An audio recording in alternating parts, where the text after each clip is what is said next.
Hello, happy Monday. Slightly different message today. I'll do what I'm doing this week tomorrow because it's International Bids and Proposals Day. So happy International Bids and Proposals Day. It's a slightly awkward thing because this is a concept invented by one of my competitors, quite possibly to help them with their funnel. But nonetheless, a really good idea and a good thing for the community. So I'll go along with it. But what does it mean to me? So first of all, thank you to all the volunteers in the bids and proposals community that support others, particularly those that mentor people early in their careers. But what would I like to see more of in the next 12 months, I guess? So better representation. It would be great to see more senior bids and proposals people engaging with government, particularly in the UK, the Department for Business and Trade, with the Cabinet Office and with Crown Commercial Services, either through your sort of professional body, but ideally actually more senior people engaging to try and derive better outcomes for us as a bidding community. We're seeing, as I've posted about recently, tenders getting larger and larger with much greater onus on compliance. That's really causing pain for our community at the same time as AI is really beginning to dominate whatever tools you use and is beginning to shape the thinking of our stakeholders in terms of the levels of people they recruit. I mean, certainly in other disciplines, we see less graduates, less apprentices, because that junior work is perceived to be being swallowed up by AI. And so we need better representation of what our discipline stands for, what it does, the value it creates, but also pushing back on the other side, on procurement and on clients, looking to influence better procurement fundamentally that ultimately is focused on creating the most value for clients and their communities or stakeholders. And so, because many procurements we see at the moment just don't do that fundamentally.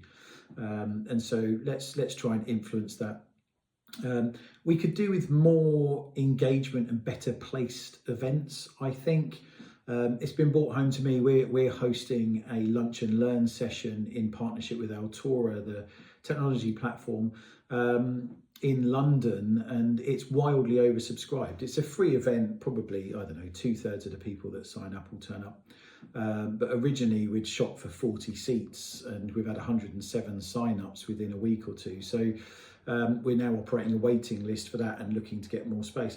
So it just shows by holding something in central London that perhaps works for our community better, as well as maybe other major hubs, Birmingham, Manchester, Leeds perhaps. And so I'm going to look at that event in the next year and see if we start further engagement events like the breakfast events that we used to run back in the day, because I think better events with more senior people speaking at them, client side people, I think could be quite an attractive offer like I used to do pre-pandemic in our breakfast events. So we'll consider that.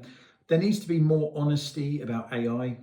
I think, many of the AI platforms are kind of going with the story that it's a sidearm and, it's not about headcount, but then ultimately selling a headcount reduction play to our line managers. We need a more consistent story to our senior stakeholders about AI and our place in the world around it as bidding professionals. How can they engage us more in capture what the advent of AI means in greater client engagement with the people they're looking to buy, our key delivery people, and therefore the role of the bid team in how we enable those meetings and presentations and dialogue. So ultimately we'll help win deals in other ways. We'll reduce some of the admin AI can take away. Maybe it'll help us write things faster, but other opportunities will pop up elsewhere for us to add value to the business and help it win more. And so we could do with a better conversation about what that means as this thing unfolds. We could do with better equality. I think Bid Solutions salary survey still shows the delta between male and female salaries, and that whole game and general DEI in our discipline should be looked at. And so I think equality is something that we should consider how we continue to do a good job in that space and driving better equality for all. And then lastly, sponsorship. Sponsorship's the biggest defining factor we find in the growth trajectory of B2B, B2G businesses. Having somebody board level behind you as a work-winning function is an absolute superpower.